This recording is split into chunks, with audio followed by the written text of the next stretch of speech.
आज हम आपको भारत के एक ऐसे राज्य की सर पे ले जाने वाले हैं जो अपने इतिहास, अपनी कला, अपने नृत्य, मंदिरों और कई ऐतिहासिक पर्यटन स्थलों के लिए जाना जाता है। इस राज्य में विश्व का सबसे लंबा डैम मौजूद है और यहाँ पर आप रॉयल बंगाल टाइगर और व्हाइट टाइगर को एक साथ देख सकते हैं। ये एक ऐसा राज्य है जहाँ 62 समुदाय के लोग एक साथ रहते हैं। यहाँ पर कई ऐसे त्योहारों का आयोजन किया जाता है जिन्हें देखने हर साल लाखों लोग आते हैं। और इसी राज्य में दुनिया का सबसे बड़ा ओपन एयर थिएटर भी मौजूद है। और इस राज्य में एक ऐसी जगह भी मौजूद है जिसे भारत का बरमूडा ट्रायंगल कहा जाता है। ये एक बेहद ही शांत राज्य है और इस राज्य में 1000 से भी ज्यादा प्राचीन मंदिर है। दोस्तों, आज हम बात कर रहे हैं ओडिशा राज्य के बारे में। चलिए अब देर न करते हुए आज की मजेदार वीडियो शुरू करते हैं। सबसे पहले बता दें कि ओडिशा की राजधानी शहर है भुवनेश्वर, जो राजधानी होने के साथ साथ सबसे बड़ा शहर भी है। भुवनेश्वर को मंदिरों का शहर भी कहा जाता है और इसको साल 2016 में सबसे अच्छी स्मार्ट सिटीज की सूची में भी शामिल किया गया था। ओडिशा की कुल जनसंख्या 4 करोड़ 76 लाख है। वहीं राज्य की अर्थव्यवस्था 6 लाख करोड़ है। ओडिशा अपनी सीमाएं पश्चिम बंगाल, झारखंड,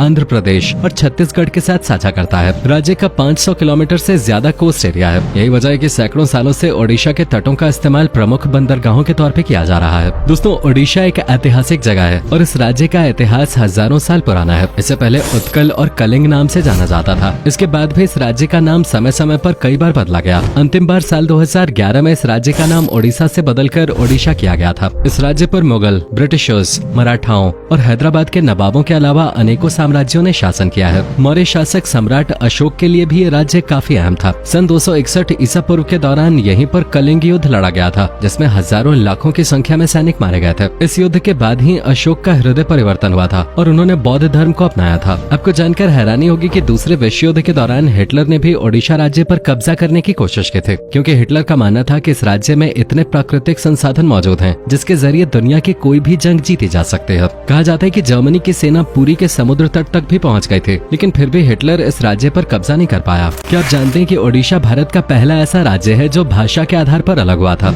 1 अप्रैल 1936 को ब्रिटिश साम्राज्य के दौरान भाषा के आधार पर ओडिशा को एक अलग राज्य का दर्जा दे दिया गया था। ओडिशा में सबसे ज्यादा ओडिया भाषा का इस्तेमाल किया जाता है, लेकिन इसके अलावा संबलपुरी और अंग्रेजी भाषा का इस्तेमाल भी यहाँ पर लोग करते हैं। राज्य की लगभग 60% आबादी आज भी कृषि पर ही निर्भर करते हैं। नारियल, चावल, गन्ना, मूंगफली, दाल, जूट और हल्दी की खेती यहाँ मुख्य तौर पे की जाती है। बंगाल की तरह ही ओडिशा में भी मछली एक प्रमुख डिश है। 100 से ज्यादा प्रजातियों की मछलियाँ यहाँ पर खाई जाती हैं और इन मछलियों से कई लाजवाब पकवान भी तैयार किए जाते हैं, जिन्हें देखकर ही लोगों के मुंह में पानी आ जाता है। ओडिशा में अमारडा एयर स्ट्रिप नाम की एक जगह है जो दूसरे विश्व युद्ध के दौरान एक एयरपोर्ट की तरह इस्तेमाल की गई थी, लेकिन ये जगह बरमूडा ट्रायंगल की तरह ही रहस्यमय है, क्योंकि यहाँ पर आज तक कई विमान हादसे हो चुके हैं। इस जगह पर पहुँचते ही आसमान में 2 हवाई जहाज आपस में टकरा जाते थे और कई बार उड़ते हुए प्लेन का अचानक बैलेंस बिगड़ जाता था। साल 2018 में आखिरी बार यहाँ पर विमान हादसा देखने को मिला था। हालांकि पिछले 75 सालों से इस जगह का इस्तेमाल नहीं किया गया है और ये जगह पूरी तरह से वीरान पड़ी है। विमानों के अचानक क्रैश होने के कारण कुछ वैज्ञानिक ज्यादा यूरेनियम और रेडियो एक्टिव पदार्थ को मानते हैं, लेकिन इसका रहस्य आज भी खुलकर सामने नहीं आया है। दोस्तों, ओडिशा भारत का सबसे बड़ा स्टील उत्पादक राज्य है। हर साल 18 मिलियन मीट्रिक टन से ज्यादा स्टील का उत्पादन ओडिशा करता है। ओडिशा के राउरकेला में एक प्रमुख स्टील प्लांट भी लगा हुआ है और ओडिशा का कोरापुट बंदरगाह भारत का सबसे बड़ा बंदरगाह है। आपको बता दें कि ओडिशा राज्य में एक ऐसा पत्थर पाया गया था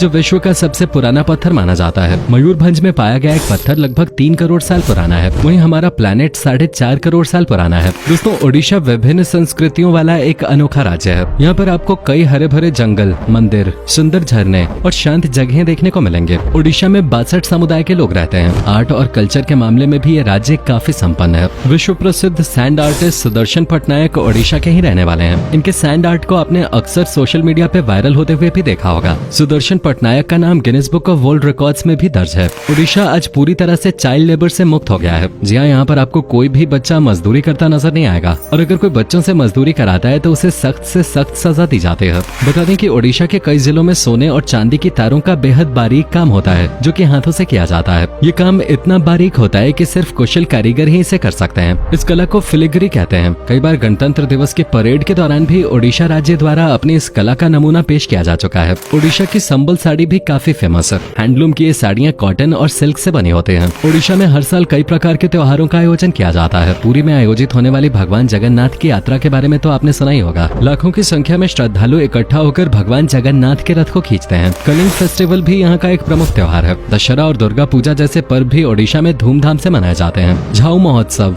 शीतल षष्ठी, चंदन यात्रा और कोणार्क डांस फेस्टिवल जैसे कई त्योहार ओडिशा में मनाए जाते हैं। इन त्योहारों में ओडिशा की अद्भुत संस्कृति और परंपरा की झलक देखने को मिलती है। ओडिशा का ओडिशी नृत्य पूरी दुनिया में प्रसिद्ध है। अनेकों बॉलीवुड स्टार्स ओडिशा आकर ये खास कला सीखते हैं। पाला, घुमुरा, कर्मा, धाप, दलखाई जैसे अन्य कई लोक नृत्य ओडिशा की पहचान है।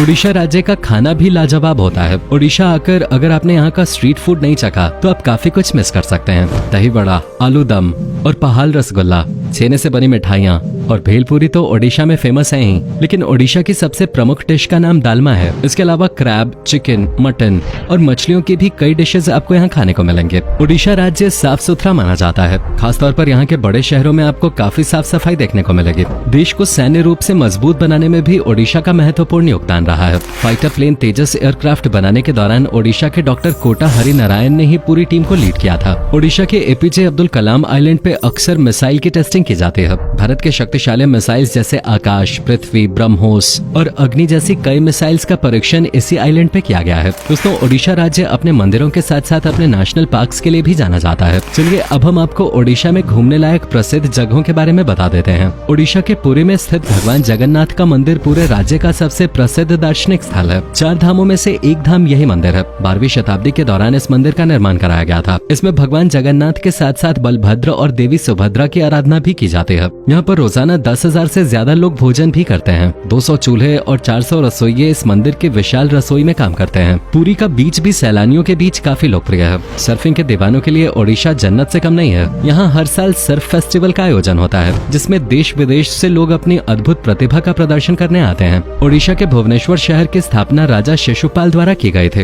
वैसे तो इस शहर में कई ऐतिहासिक मंदिर हैं, लेकिन भगवान शिव का लिंगराज मंदिर उनमें सबसे प्रमुख है। इस मंदिर से लोगों की विशेष आस्था जुड़ी हुई है। धौले हिल्स, उदयगिरी और खंडगिरी गुफाएं, रत्नागिरी बौद्ध मठ, नंदनकानन चिड़ियाघर जैसी अनेकों जगह आप भुवनेश्वर में घूम सकते हैं। साथ ही भुवनेश्वर में आप यहाँ की शानदार नाइट लाइफ का भी भरपूर आनंद ले सकते हैं। यहाँ पर आपको कई पब, बार और क्लब्स मिलेंगे, जिनमें आप मौज मस्ती के साथ साथ शानदार फूड भी एंजॉय कर सकते हैं।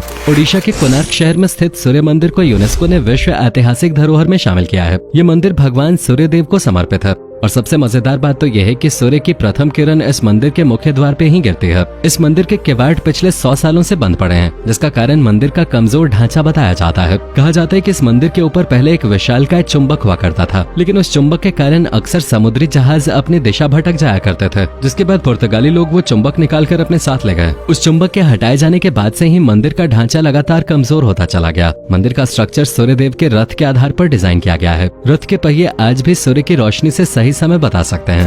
जयपुर ओडिशा की वो जगह है जो प्रकृति प्रेमियों के लिए जन्नत से कम नहीं है। यहाँ के हरे भरे जंगल, घाटियाँ, झरने हर किसी का मन मोह लेते हैं। कई प्रवासी पक्षी भी आपको यहाँ देखने को मिलेंगे। यहाँ दरिंगबाड़ी नाम का एक गाँव है, जिसको ओडिशा का कश्मीर कहा जाता है। यहाँ 3000 फीट की ऊंचाई पर स्थित एक हिल स्टेशन है और ये ओडिशा की एकमात्र जगह है जहाँ सर्दियों में बर्फबारी होती है। ओडिशा के पंपोश इलाके के हनुमान वाटिका में 108 फीट ऊंची हनुमान जी की प्रतिमा लगी हुई है, जो पूरे राज्य की सबसे बड़ी मूर्ति है। सलमीपाल वाइल्ड लाइफ सैंक्चुअरी भी ओडिशा आने वाले पर्यटकों के बीच काफी लोकप्रिय है। कटक ओडिशा का दूसरा सबसे बड़ा शहर है और पुराने समय में ओडिशा की राजधानी हुआ करता था। इस शहर का इतिहास 1000 सालों से भी ज्यादा पुराना है। यहाँ पर आप Mahanadi barrage, Bhitarkanika wildlife sanctuary, Bhattarika temples जैसी जगहों पे घूमने के लिए जा सकते हैं। पारादीप बंदरगाह ओडिशा का एक प्रमुख बंदरगाह है। यहाँ के समुद्री तट पे सनसेट का नजारा देखना काफी अच्छा लगता है। ओडिशा में ही स्थित चिलिका लेक एशिया की सबसे बड़ी खारे पानी की झील है। यहाँ पर आप बोटिंग के साथ साथ 160 से ज्यादा प्रजातियों के पक्षी देख सकते हैं। ओडिशा का हीराकुंड डैम दुनिया का सबसे लंबा बांध है, जिसकी लंबाई 56 किलोमीटर है। हीराकुंड डैम 1956 में बनकर तैयार हो गया था। साथ ही बता दें कि ओडिशा के मध्य में सियालिया नाम का एक गाँव है, जहाँ लोग रात को भी अपने घरों के दरवाजे खुले रख के ही सोते हैं। ओडिशा की हुमा मंदिर संबलपुर शहर से 23 किलोमीटर की दूरी पर